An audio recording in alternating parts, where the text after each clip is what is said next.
মাছগুলো বেছে এরপর পিসগুলোকে মনে করছি ছোটো করবো, খুব বড় হয়ে গেছে।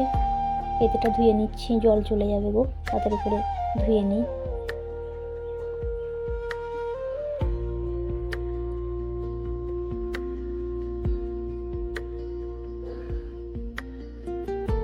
সেদিকে হাঁড়িটাকে নিয়ে আমাকে যেতে হবে, জলটা নিয়ে আসতে হবে, তারপরে ভাতটা চাপিয়ে দেবে। এদিকে ধনে পাতা, টমেটো, পেঁয়াজ, মাছটা ধোয়া হয়ে গেছে, সেটা দেখানো হয়নি তোমাদের ঘরে।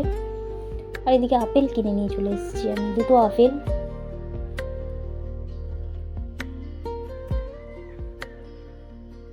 আর কিনে নিয়ে এসেছি এই যে লেবু।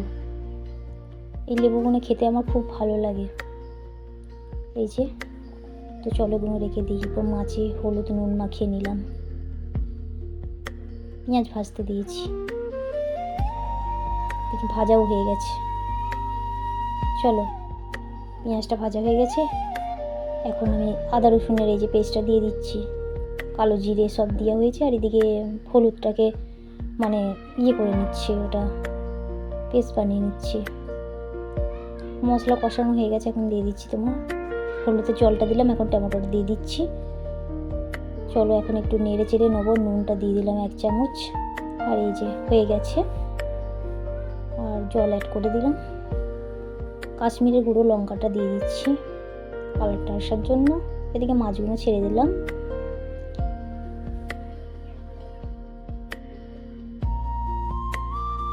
ধনে পাতাটা দিয়ে দেব।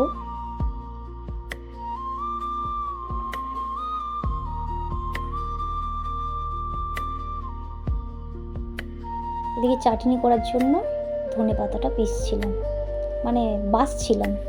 তরকারি হয়ে গেছে, তরকারিটা নামিয়ে এই যে ঢেলে নিচ্ছি।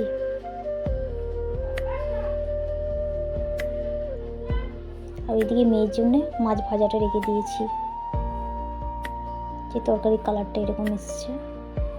এই হলো মাছ ভাজা মেয়ের জন্য।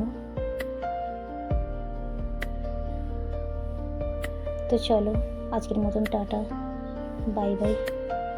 ভিডিওটা ভালো লাগলে একটা লাইক করে দিও, অল ফ্যামিলিকে বাই বাই করে দিলাম। আর চলো এক মুখ স্মাইল দিয়ে ভিডিওটাকে এন্ড করে দিলাম। চলো।